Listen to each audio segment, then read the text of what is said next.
This is Time Signatures with Jim Ervin, a podcast and radio program presented by the Capital Area Blues Society in Lansing, Michigan. Driving up and down these Michigan roads, yeah. And now, here he is, your host, Jim Ervin. Baby, I'm home. Welcome, everybody, and thank you so much, Parker. I'm Jim Ervin, and this is Time Signatures. The Chicago blues scene in the 1960s and 70s was an incredibly fast-paced time. On any given night, you could catch Muddy Waters, Howlin' Wolf, Buddy Guy, Willie Dixon, or a host of other big-name bluesmen on the bandstands of Chicago's clubs. But there were also some young white guys finding their way into the blues circuit, and you've heard about them a few times here already.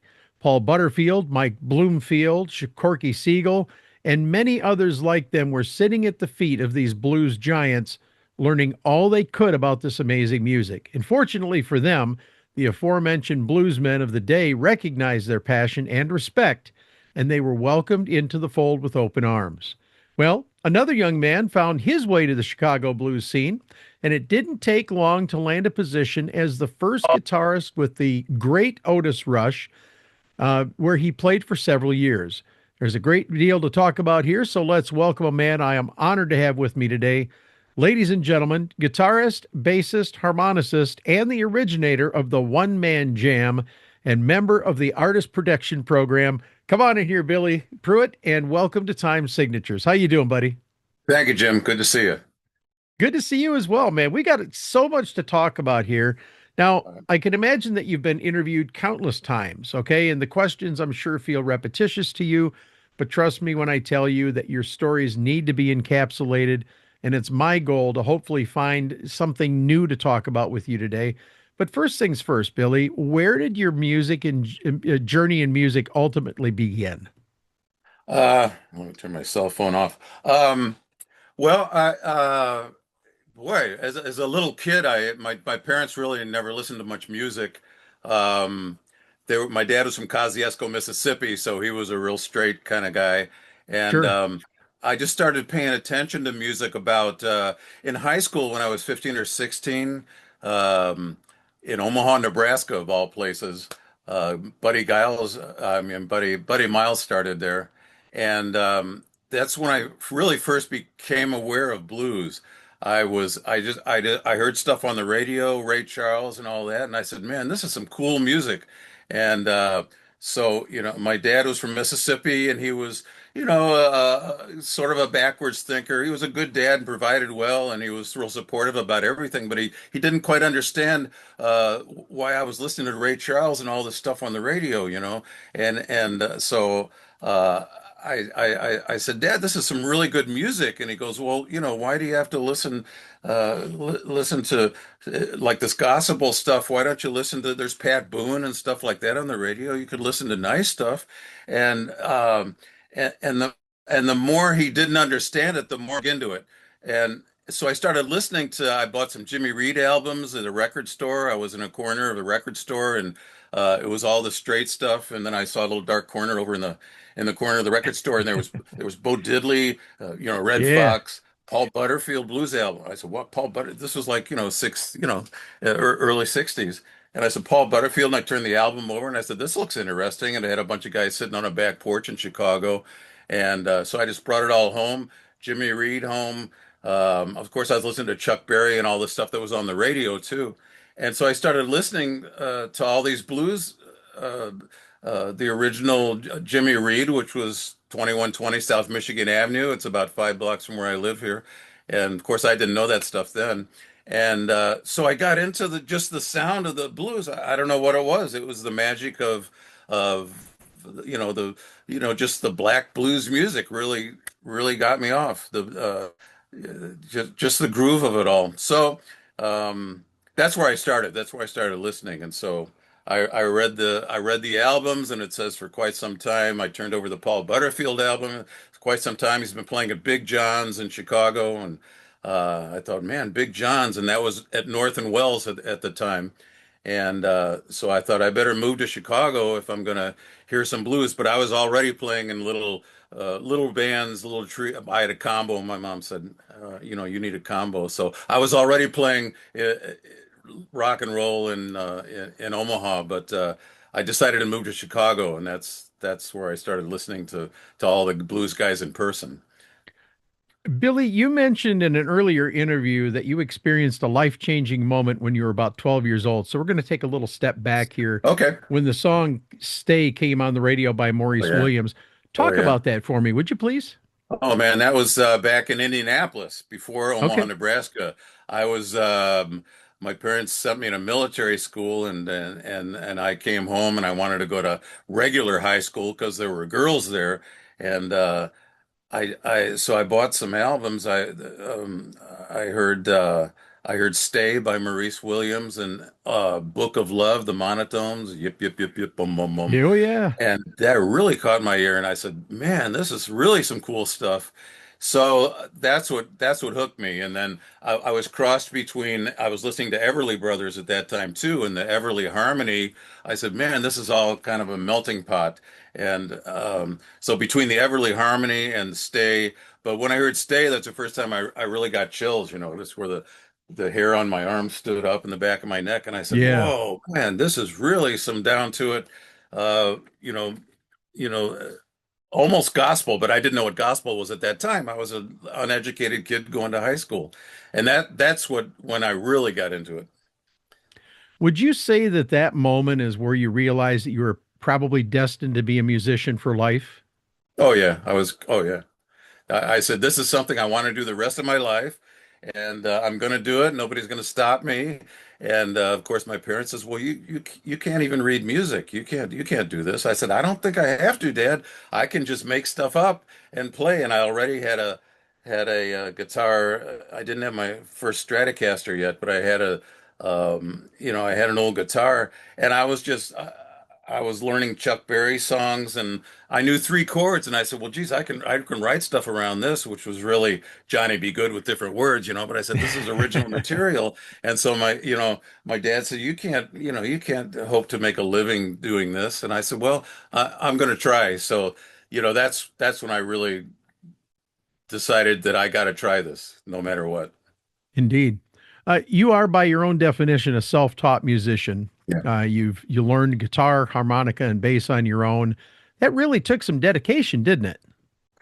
Well, yeah. I mean, I believe talent is second only to drive. I believe anybody can acquire anything if they do it 1,000 times. You can do it. I think I'm living proof. Because I didn't pick it up and I just magically just started playing. It took a long time. I struggled a lot, but I never had any lessons, so I just had to sit down with the records. And at that time, there was no YouTube. Now you can go on YouTube and they show you the Oh, fingering and how yeah. to do stuff. But I had to sit down with the records and just just struggle is the only word. People go, "What key are you struggling in?" And I said, "I don't know. What's a key?" But yeah, I just started fooling around, and then I started, oh, I think I got something close. And so that's how I just started doing that. And the harmonica was even harder because there's only 10 notes on a harmonica, and you have to get like 30 out of them. You learn how to bend and all that stuff. So that was really hard for me. But yeah, I just educated myself, and then I started hearing it sounded pretty good, and that's what I ended up bringing to Chicago with me when I started going in these little clubs. Yes, sir. Now, at the age of 16, you enlisted in the Air Force. You got to see a bit of the Very good. world, I imagine, and experience a little Correct. bit of life. Did you Right. dabble in music while you were serving in the Air Force? Yeah, I played with some bands, and I used to go to the Airmen's Club. I was Okay. 16 when I joined the Air Force, and so Man. I was an airman, third class. I went to basic training at Lackland Air Force Base, and it's a funny story because I wanted to go. I knew I had to go in the service. So when I was in Omaha, my dad says, you can't read music. Why don't you go in the Air Force or anything and any branch of service, Air Force, Marines, whatever. So I went down to the local shopping center, which had all the little storefronts of, it said join the Marines, a big sign of a guy with his head shaved, and so I kind of looked in there, and they were sitting up stiff, and I said, I don't like that. And so, I went into the army storefront, and it just didn't look appealing to me.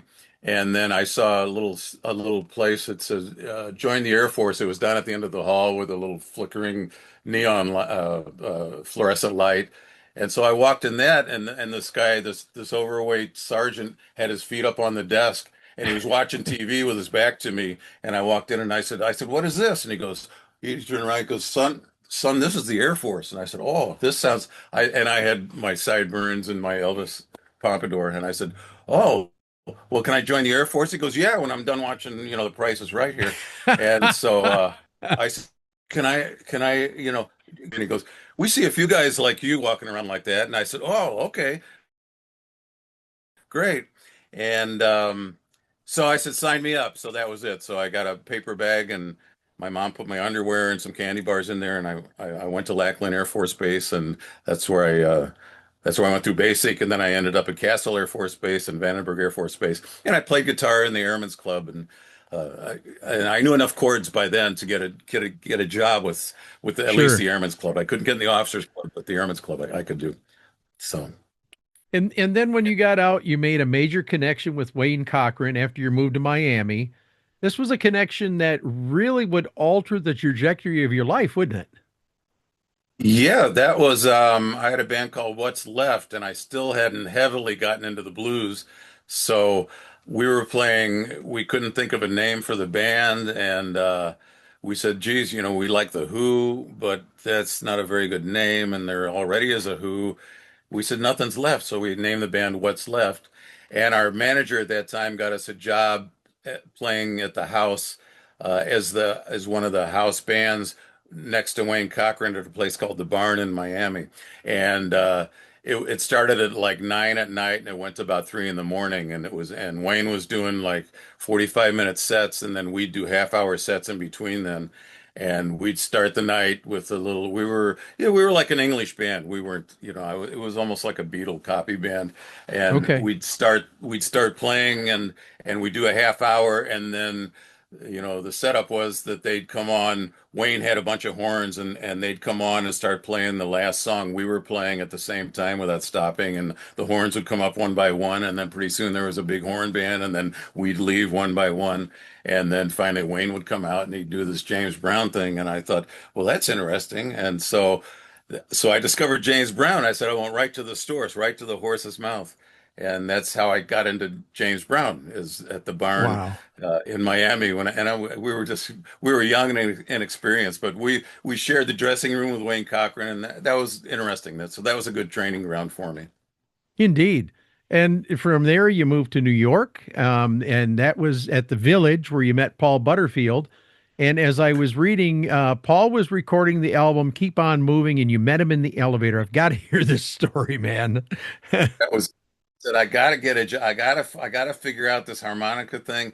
I gotta get a job, playing guitar. And I hadn't moved to Chicago yet, so I put all my instruments in my Volks. I had a little Volkswagen Beetle Bug, and I said, "Well, I'm leaving all this Wayne Cochran stuff and the Beetle bands, and I'm moving to New York, because that's yeah, I gotta meet Paul, and I gotta uh, go to the village, the village, and I moved to Chicago. I mean, I moved to New York, and got a place at the Albert Hotel. That was the cheapest hotel at the time. It was about $10 a night. And Paul Butterfield and his band was staying there at that time. So I thought, oh man, this is how I can meet him, So maybe I can hang around the studio and everything. So I hung out in the hallway of the Albert Hotel. It's long been since torn down.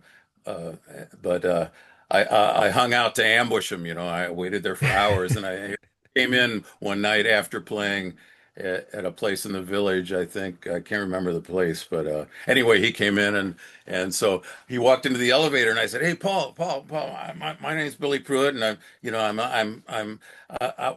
a harmonica player and guitar player, and I was wondering, I thought maybe if I could ask him to hang around the studio." I said, "Do you mind? I know you're recording down the street here, and you're doing that great album." I said, do you mind if I'd hang out, just in the studio a little bit, and I could just kind of hang around and learn some things?" And he goes, "No," and the elevator door closed, and that was my encounter with Paul Butterfield. So that was a good.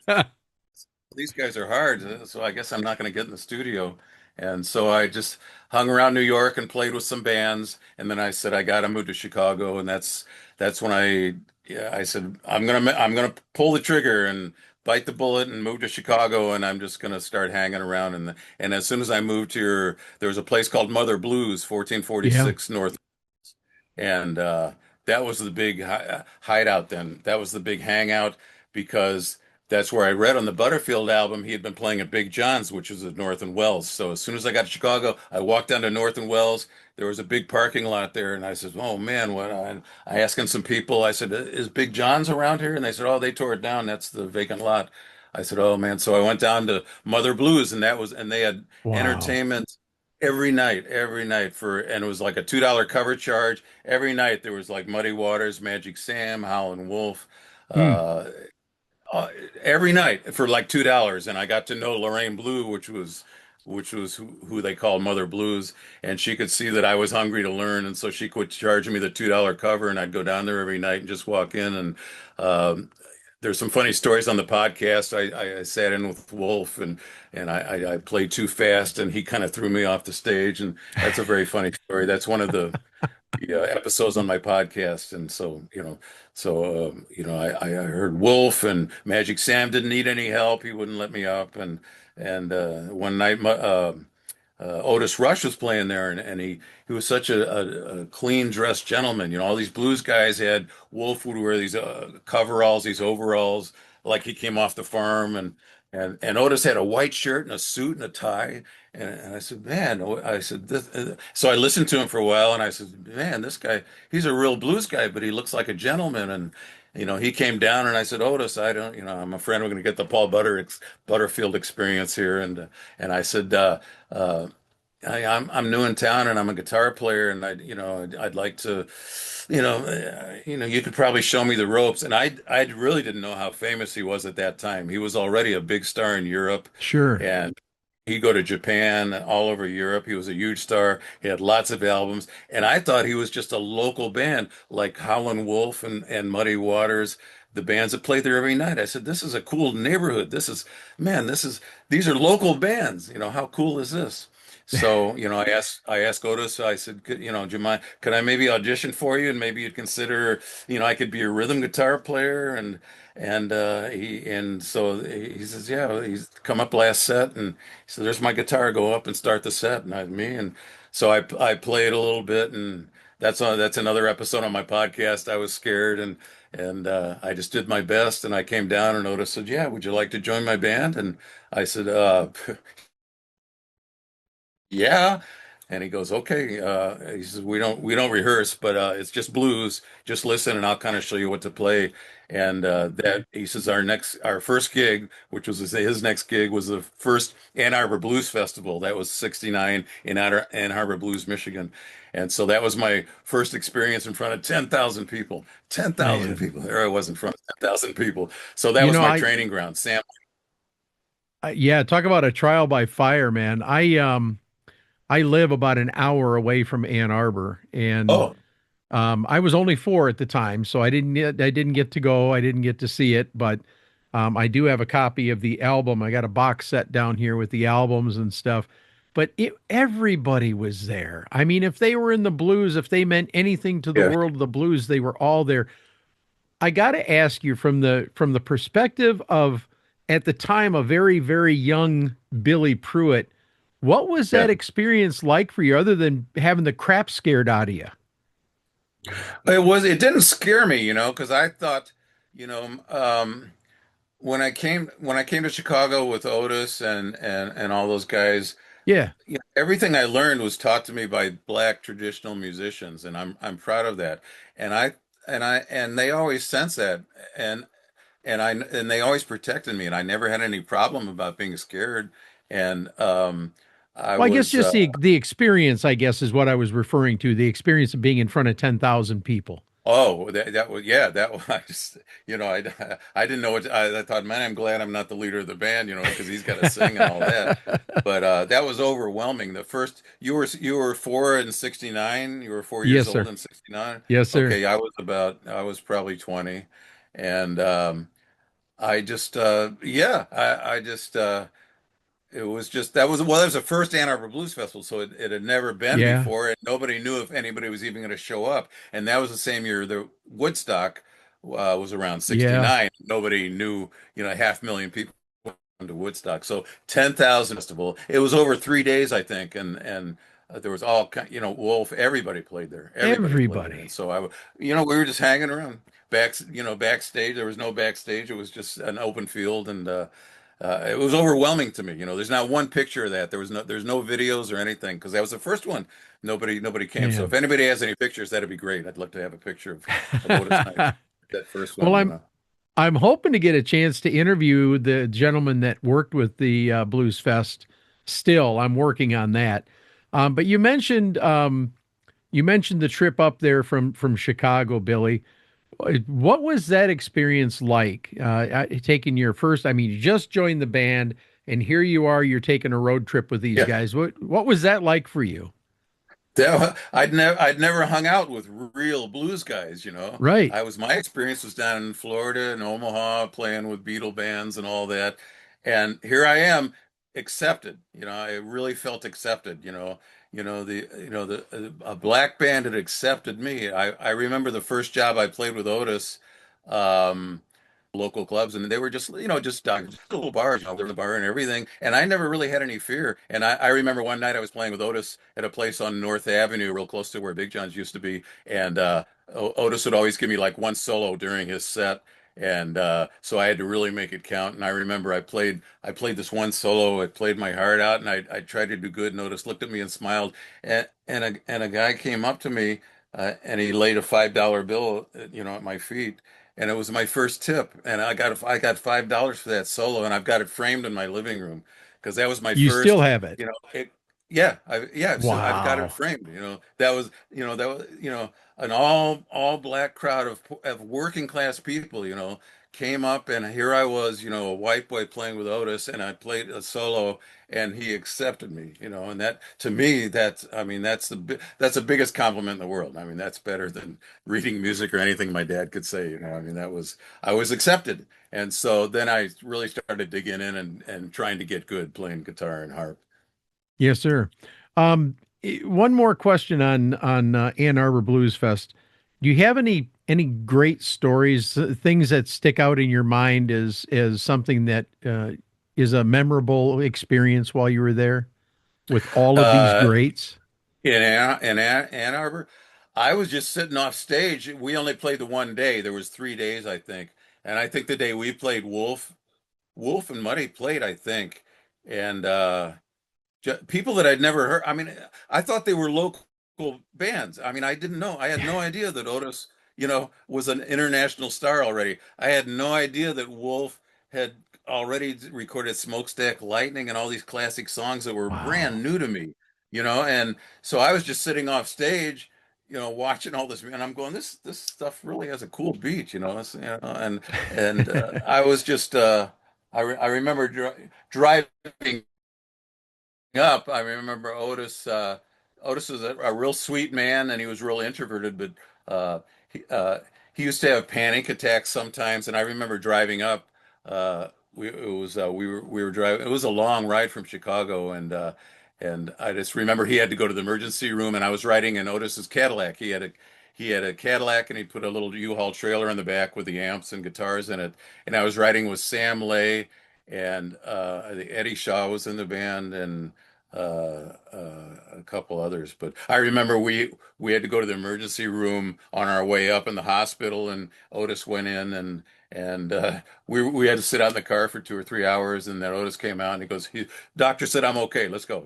So that was Wow. my. I said, "This is like all musicians to me have a character flaw because they need to be in front of people. Like I think all comedians and all musicians Sure. have some kind of shortcoming where they need to try to be great to be accepted. And here I was next to Otis that I didn't know he was an international star. He was just the guy that led the local band to let me play in his band. And that went on for, I was his first permanent guitar player for uh, 4 or 5 years around then.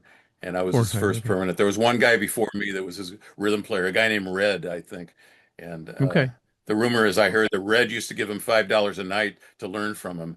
And then I came in Wow. and I was the permanent guitar player. And I remember for the first 2 or 3 months, Otis would pay me like $5 or $10 appreciation when I was playing and learning, and that was fine with me. And I also remember the very first night that he cut me in and paid me as an equal for the band, and that was monumental to me. And it was the base pay was like $40 a night, and it was fluctuating because if somebody had been with him a long time, they'd get $50, and like I'd get 5 or 10 Right. bucks, and so I remember the night he gave me $40, and I said, "Wow." And he said, "Go ahead." And he says, "You know what? Don't count it in front of the other band guys because no, everybody got a different pay scale." And so I learned that. I said, "Okay, well that the leader just says how much each guy makes." He'd call.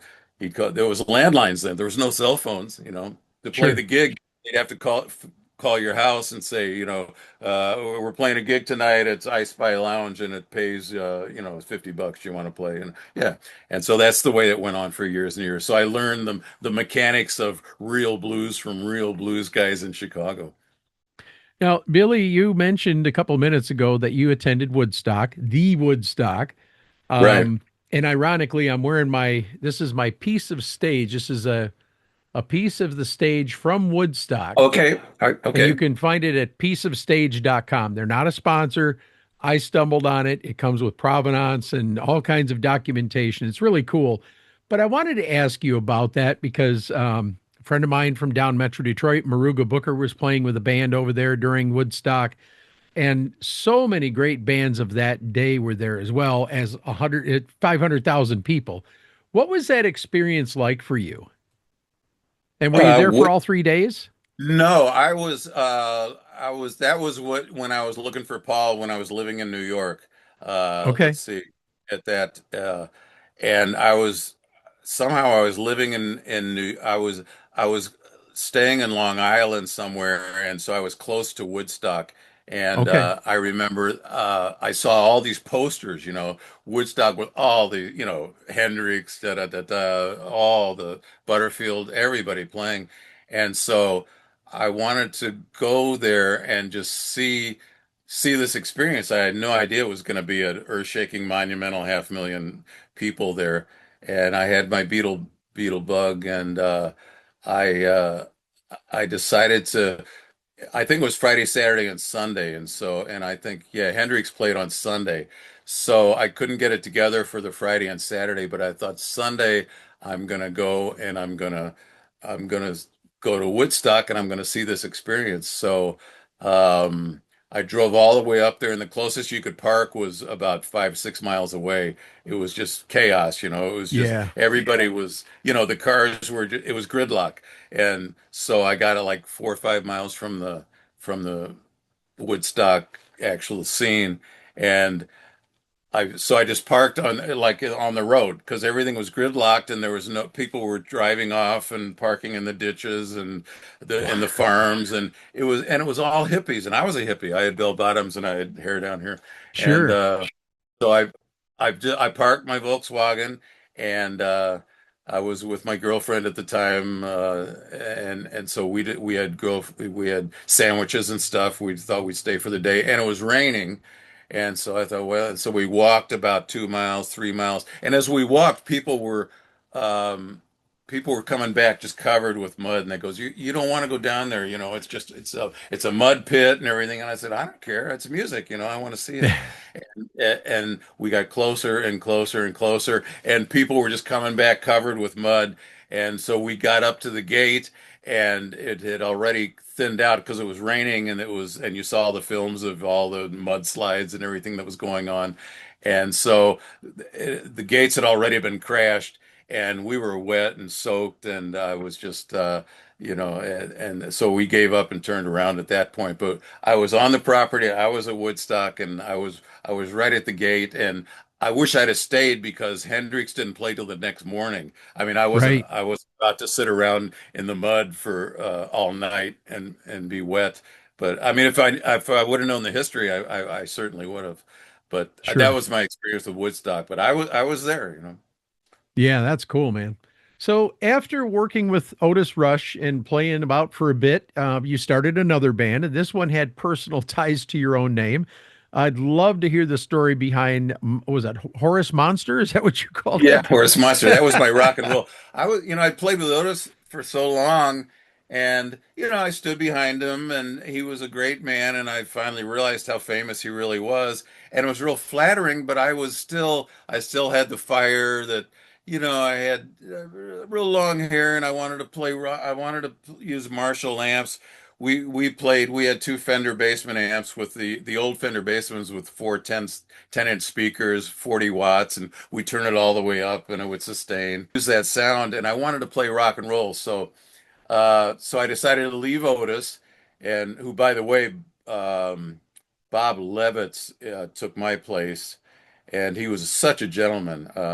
He called me and he goes, he heard word everybody wanted to play with Otis Rush, and he got the word through the grapevine. He said Billy Prewitt left Otis Rush, man, the gig's open. And so Bob Levitz called me, and I never had anybody ask me to have their blessing. He said, "Man, I really want the gig, but if you're going to stay, I don't want to step on your toes." And I said, "No, I want to play rock and roll, and I'm going to start a band." He goes, "Great, can I approach Otis and get the gig?" And I said, "Sure, man. Thanks for calling."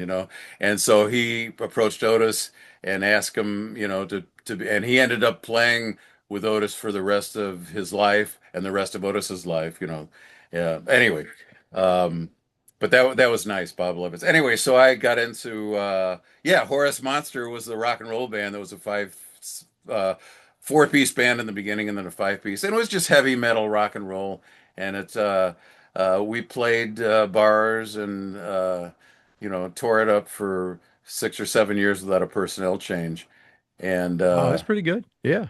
it was a good little run. Good little run. We were voted the number one of the years we were voted the number one club act by the Chicago Reader in the bar scene, but we never really got past bars. And then I started fading back into the blues again, and that's I've gone full circle, and now I'm 100% back in the blues, and Sure. I'll be, I want to go out every night and play, but I'll be 81 in August, so it's hard for me to stay up till 3 in the morning. I just can't do it. So I like the little gigs, where it's a jam session. You come in at 7, and I can get home and get in bed by 10 o'clock. There you go. I think you might be just a few days younger than my mother. She was born in August 1st of 45. Well, Um, so it's always easy for me to remember name because or her age because she was always 20 years older than me. But you truly did come up in an amazing time, man. You yeah, I know. played with and for some of the greatest names in the blues. Billy, what was the single most important life lesson that you gleaned from those experiences with all those musicians? Boy, I don't know. Uh, just do your best, and always I've I've learned to surround yourself with people that are better than you, because you always learn. You always learn. Some people, I've always been the leader of my bands, and a lot of leaders, they like to surround themselves with people that don't quite have their experience and their knowledge, and that elevates them. But Sure. I found that doesn't that you're only as good as the people you surround yourself with. And so if you can put yourself with people that are more experienced than you and know music better than you, they'll bring you up, just like Otis. He just showed me we never rehearsed. And he'd just say the next gig is so and so, and he showed me how to play a shuffle. I had no idea. And a shuffle is like a foxtrot, like a horse Yep. galloping. And he'd go, "No, just play the drums on your guitar." And he taught me all those little things that are so hard to learn, and I learned from the masters. So I don't know. I would say just to try to get better, surround yourself with people that are better than you. Although I love jam sessions, and I love people come up that have no experience, and you always encourage them, and you get around people that blow your mind, and I'm so humbled to be around anybody that can play. Mike Wheeler and I are really tight. Mike Wheeler's a Oh, I great love great Mike. player. Yeah. And he's so he's so prolific. He's got, I don't know, 10 or 15 albums already, and he's Yep. a great writer. And I met him at the Otis Rush tribute. It was about 10 years ago Okay. it was the last show at the Petrillo Band Shell. And that's when I first met him. And he came, we were rehearsing for, they had horns and everything.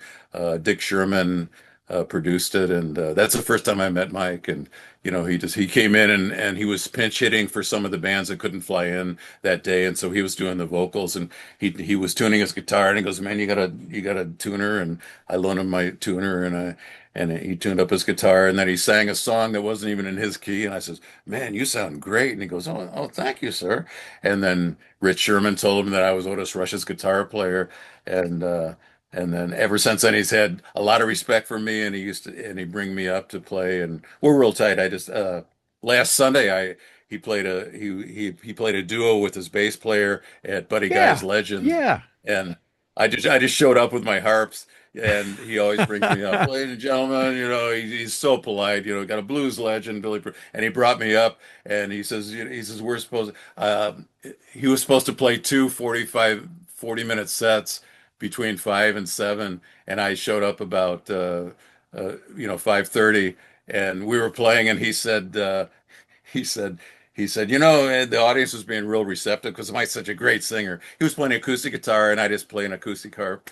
And he says, I never get to play with Billy. We're just going to go through. And he played a 2-hour set, and I had no idea what he was going to do. Wow. And so it was hard, but there was a lot of people at Legends early. That was Friday. No, Sunday night. Anyway, there was a Okay. lot of people there. They came to see Mike, so it was really nice. I gave him one of my guitars that I used in Horace Monster from 1970 or something, and Very you know. cool. And He's anyway, actually he's going to be here on the 18th. They're doing a fundraiser for the Killer Blues Headstone Project up in Muskegon, uh, and Demetria Taylor's coming up to play, and he's okay. going to be him and his band are going to be backing her. So, looking forward to seeing Mike. And oh, I love Larry. The man shot out of a cannon all the time. Yeah, But yeah, that's what they've been really tight for, oh the yeah, story that Mike told me was that uh, when Mike and him went to high school together, and Mike hadn't put a band together yet. That's a story that I got. And Larry had already been playing. He had his own band, and so Mike wanted to join his band or something like that. And somehow they got together and started playing, and they've been together ever since. And that was, Mike's not as old as me, but they've been real tight ever since, and they can feel yes each sir. other when they play, when they do acoustic sets. They have such tight band arrangements that it's so impressive. They did all the copy stuff they do is so tight, and Mike does all original stuff. That was, I was playing harp with him through a lot of his original stuff that I had no idea. I didn't do my homework, but I sloshed around the corners, and I did just fine. Mike's so humble, and he's so generous. Yeah, yeah, yeah. So going back to my earlier question about the people that you've played with, did you get any? Okay. Are there any really good pieces of advice that you collected along the way from some of these big guys? Um, that they told me, Yeah. how, Howlin' Wolf was a good lesson. I at Mother Blues, I used to watch him play every night, and one of my podcast things are about that. By the way, my podcast is Talk a Blues Streak, and it's available on every platform, and it's long, little 20-minute programs about just well produced. A guy named Hector Perez uh, said, "Why don't we do a podcast?" Two years ago, and I didn't even know what a podcast was, and I thought it was some kind of live radio broadcast or something. And a lot of it is, but he goes, "No, let's just do stories about you." Anyway, he he's the producer, and Linda Milazzo is the executive producer, and they helped me with all that stuff. But anyway, you're saying advice. I went to sit in with Howlin' Wolf. I kept asking him if I could sit in, and I was just, this white boy who was a fan who wanted to sit in, and so he goes, well, you come up, come up last set, maybe you could do a little something. And so I came up last set, and so he played some real good song, 44 or something, really good song, and I was at that time, I that was before I got the job with Otis. uh, to me, a great guitar player was Mike Bloomfield for Butterfield because he Oh was a yeah. classic, and Mike Bloomfield was just a barrage of notes like an AK-47. And I always thought the faster you could play, the better you were. That's how you're gauged as a guitar player. Just like when I was 15 in bands, I thought the higher you could sing, the better singer you were. So, and so I used to play Johnny B. Good. So I thought that if I could sing real high, then I was a good singer. So anyway, my experience was before before I got with Otis, my perception of a great player was Mike Bloomfield, a great blues player because he played so fast. So when Wolf let me come up and play with him, I thought I'm gonna impress him now, and so we started this. I think it was 44, really good traditional blues. Da, da, da, da, da, da, da. And he goes, "I'll nod to you when it's time." Da, da, da. And so he nodded to me, and I went, and he just took my arm, and he pushed me off the stage, and he goes, "Let's give him a hand as he leaves the bandstand." So I had the honor of getting thrown off the stage by a Howlin' Wolf. But the lesson to be learned was to learn spacing and learn pacing and and play the Yeah. appropriate part at the appropriate time. And the most important notes are the notes that you don't play. Leave a space, leave a hole, leave that's all in my podcast, the lessons I learned. So it's play the appropriate part, and don't try to play too much, and don't try to be too fancy. Just play the right part, and then people will respect you for playing the right part, not Yep. trying to be, Jimi Hendrix plays the blues, which I'm guilty of also. I love my whammy bar and all that stuff, but I try to hold back. So that's one of the lessons. Billy, where do you feel you fit in the history of the Chicago blues and the genre in general? I'm not sure. I'm in the artist protection program, so people, they hear Billy Prewitt and they go, "Who?" And well, I'm just some guy that plays. I'm not sure. I never, yeah, I never traveled. I never went to Europe with all these guys and promoted myself. I'm just happy to play and just play wherever I can and do whatever I do. I'm not sure how I'm perceived. And it's fine with me. You know, Sometimes, people have no idea who I am, and I go to jam sessions, and they go, "Whoever you are, go sign the list. You're done. You're number 23. We'll bring you up when it's time." And then other times I walk in, and people go, "Come on up." They let me cut in front of the line, because they respect me and they've heard of me. So, I Right. don't know. I really don't know where I fit in. I honestly don't. But I'm Okay. happy to be a small part of the blues scene, and some people know who I am, and I still have to earn it. I feel I just every day I just play a little guitar and a little harp every day just to keep my chops up, because if I lose my hands now at 80, I'll never get it back. So I'm happy Right. just to be around and just try to play a little music here and there. Looking back over your 7+ decades in music, do you still have some unfinished business, do you think? Are there things you still want to Yeah. do? Any Oh yeah. musician or musicians you'd still like to play with? Oh yeah. I mean, I've outlived a lot of them, that I wanted to play with, but Yes, sir. everybody, I'd lo- I'd love to play with Clapton or anybody. I mean, Hendrix is long gone, and to me, he was the god of everything. Nobody ever played like him, and nobody ever, when Buddy Miles and I used to hang around, and there's an episode on the podcast about that he was going to take me to introduce Hendrix, and that could have gone somewhere probably. I don't know, but I yeah, I mean, there's a lot of stuff that I want to do. The podcast is keeping me going now. It's just little well-produced stories, that are about some of the stuff I've done and some of the artists I've been with. Um, we're working on one Freddie King. It'll be out in a couple weeks now. That Nice. Freddie King. When I was playing with Otis Rush, a place called the I Spy Lounge one night, Freddie King just walked in the door, and Otis said, "Come on up," and he just went up on the stage, and I played like a couple hours with him, and he showed me some stuff, and he left, and that was I got to play on stage with Freddie King. I mean, That's cool. my God, I mean, what is cooler than that, And Otis Rush and these guys, and in their lifetime, I'd like to, yeah, there's a lot of stuff I still want to do. I just want to keep playing as long as I can.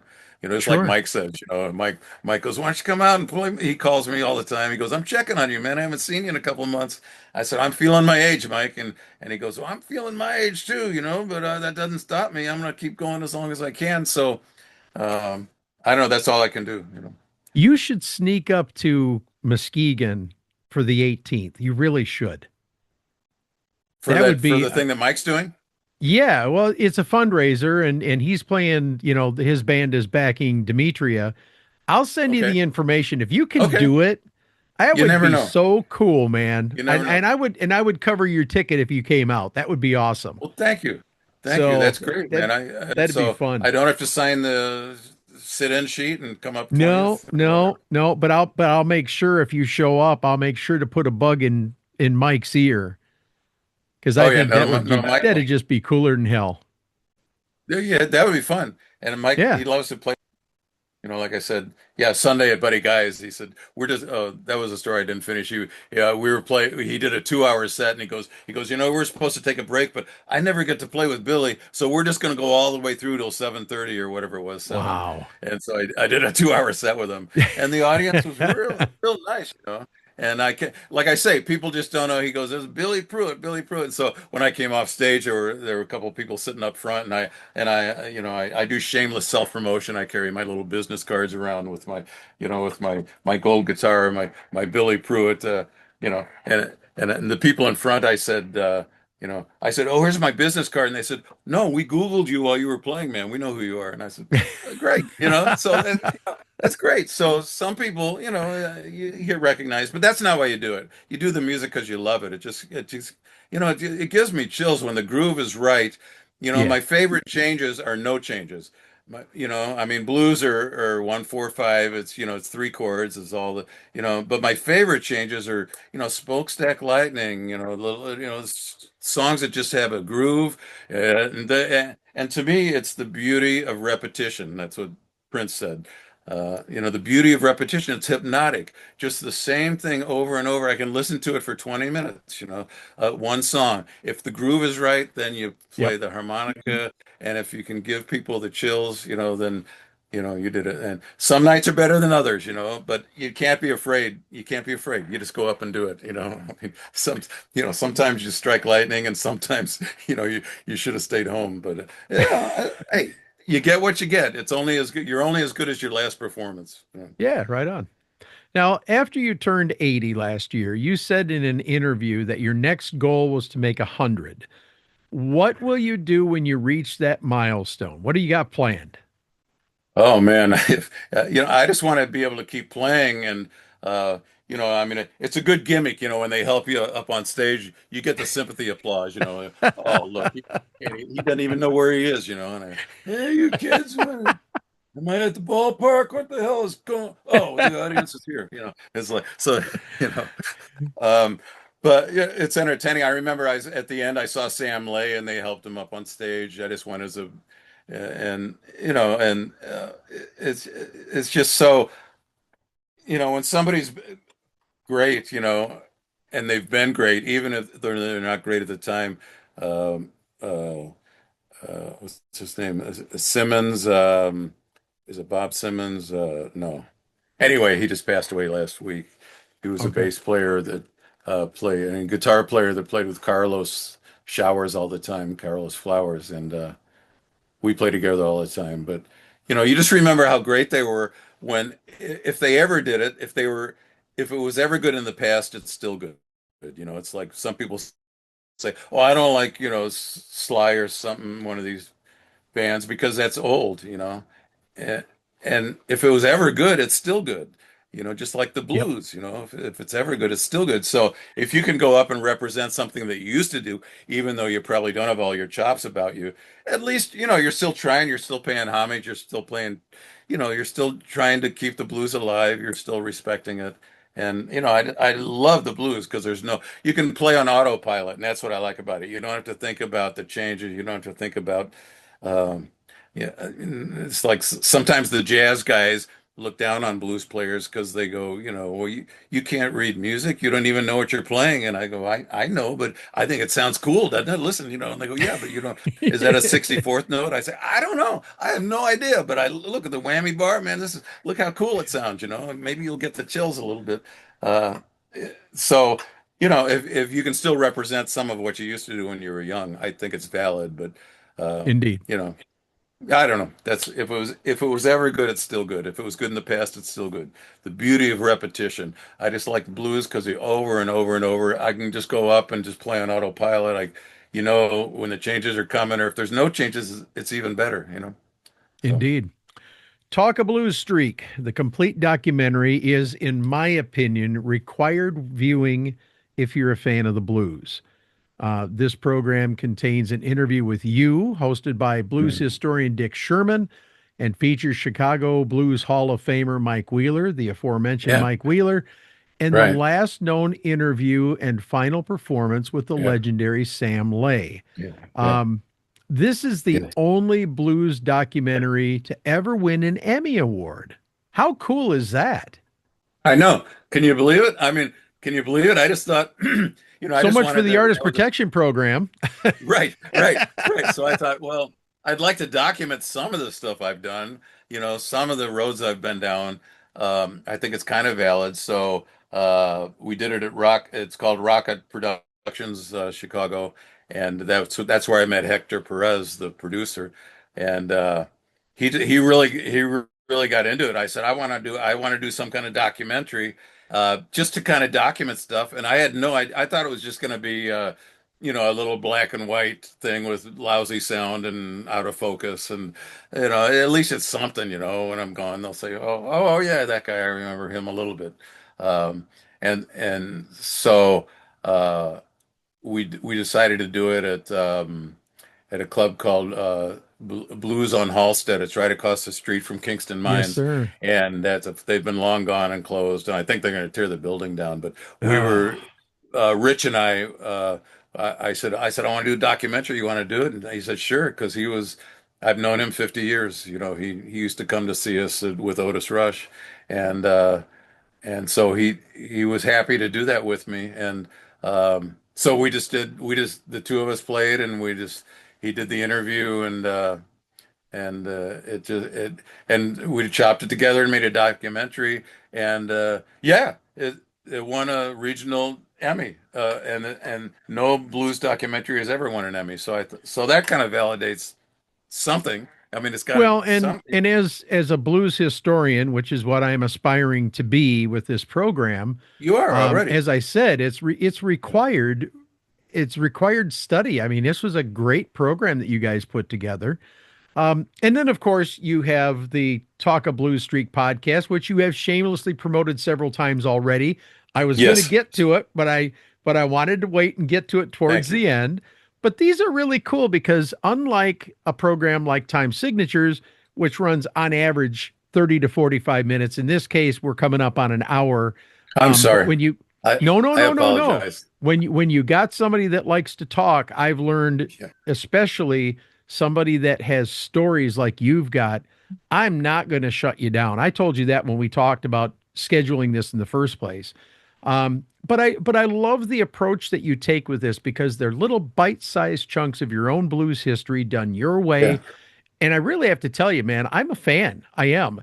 Thank you, And it man. and it looks like this is something you're going to continue to add. Yeah, Yeah, it's the best thing I've ever done. I did my own album with Donny sure. Hathaway, Sam Lay, Phil Upchurch, and that An that's not album my I best still work. haven't found yet, Yeah, by the no, way. it's out of print. We printed a Ugh. hundred copies, and that was it.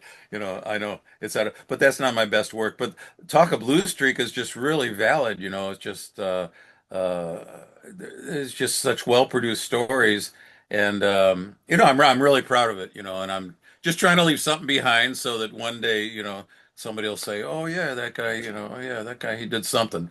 Um, and like I say, Mike Wheeler helped me win the Emmy because he narrated a lot of the the uh, the documentary. It's an hour and a half, so if you're gonna watch it, you better make popcorn. Create your own I just hit the intermission. pause button if I need to do something and come back. Yeah, right.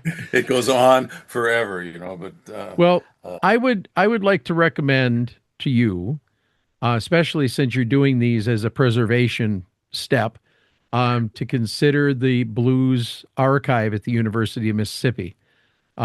That's where this program gets housed. When we get oh, done each season, I send them down to Greg Johnson and the people down there at UMiss, and they preserve this kind of stuff. And I'm telling you, uh, to have those little bite-sized chunks stored and preserved for generations to come, to me would be a no-brainer. yeah, yeah, streak is we put a lot of history, a lot of blues history.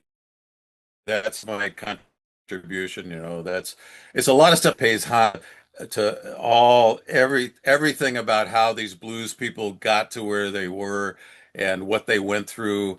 And that's what a documentary should be, I think. So I'm Yes, paying sir. tribute to all the blues people that I mean, that's really valid, and I think it's really important, and you can't do it enough, and there's so much history here in Chicago. And like I say, Indeed. the Chess recording studios, I like to play the concerts in the afternoon, during the summer. And I guess Muddy's house, they're opening today. That's the grand opening. Was that? That's what I'm hearing. So Yeah, yeah, I'm definitely going to want to get over there and check that out. Well, yeah, it'll probably Billy, stop. where can we send people to learn more about you since you're in the artist protection program Yeah, right. and It's one hard. of the blues best kept secrets? Where can we send people? That's right. Well, they see, if they see my name in print, they redact it. But they just my website. I try to stay in touch with the website, billyprewitt.com. And that's the Mississippi spelling, like Jeannie Pruitt, Prewitt. Most people go Pruit, which is correct too. Billyprewitt.com. That's got links to everything. And I put on the events page, I put all, I'm doing this thing in Vermont this summer. And whenever, I'm flattered when people want me to play. All you got to do is ask nice, and I'll come play. So, Sure. uh, I'm happy to play. So anyway, that's the whole history of everything is at billypruitt.com. But listen to Talk of Blue Streak. That's, it's really well produced. I really owe it to Hector and Linda Milazzo. I mean, it's really valid, because we put a lot of history about Right. how those artists got somewhere and everything. And then it's my interaction with them. There's always a tie to Freddie King and Howlin' Wolf and James Brown and all these people, Buddy Miles. So it's valid history, and to me, blues is really interesting. Just to, it's to believe. It's like I'm looking at somebody else when I see the what I used to do walking around Old Town in the '60s, and here, all these guys were playing every night in bars. You could just walk in and Man. talk to them and listen to them, and I was there. And if only I would have known, what kind of history. I had some idea, but I didn't think it was really, going to happen. I thought the coolest thing ever was the first Paul Butterfield album, and maybe I'd get to go to Big John's and go into the bar and listen to him. So Well, Billy Pruitt, I want to thank you once again, man. I appreciate thank you, your man. time, and I thank you so much for allowing me to preserve another slice of blues history with you today. Much appreciation, and I look forward to seeing you perform one of these days. I'll bring my camera. I'm a photographer. I'll bring my camera with me and get some good shots for you. How's that? That'd be great. Now let's do it again. Can we do it again in another 20 years? I don't know. I don't know if Absolutely. I'll make it. I don't know if I'll make it. We'll see. Another 10 All years, right, maybe. sir. We'll see. All All right. right, sir. Thanks, Well, Jim. before we close this episode, I want to talk to you all about the Blues Foundation located in Memphis, Tennessee. The Blues Foundation preserves blues heritage, celebrates blues recording and performance, and expands worldwide awareness of the blues and ensures the future of this uniquely American art form. The Blues Foundation is responsible for the International Blues Challenge, held each year on Beale Street, the annual Blues Music Awards, and the Blues Hall of Fame. Celebrating 46 years, and they're just getting started. To make a tax-deductible donation today, please go to blues.org, then click the donation button near the top right and make your donation. And as always, thank you so much for your consideration. And that wraps up this edition of Time Signatures. Once again, my thanks to our guest, Billy Prewitt, but also to you, for without you, none of this would be possible. Jim Ervin reminding you, keeping the blues alive is everyone's responsibility, but preserving the history of the blues, one story at a time, that's my mission. Until next time, so long, everybody. This has been Time Signatures with Jim Ervin, presented by the Capital Area Blues Society in Lansing, Michigan. For more information on cabs, visit capitalareablues.org. You can find this episode and past episodes at lccconnect.org. The Time Signatures theme song, Michigan Roads, is used by permission and was written by Root Doctor, featuring Freddie Cunningham. You know I'm trying, baby, driving up and down these Michigan roads, yeah. Until next time, keep on keeping the blues alive.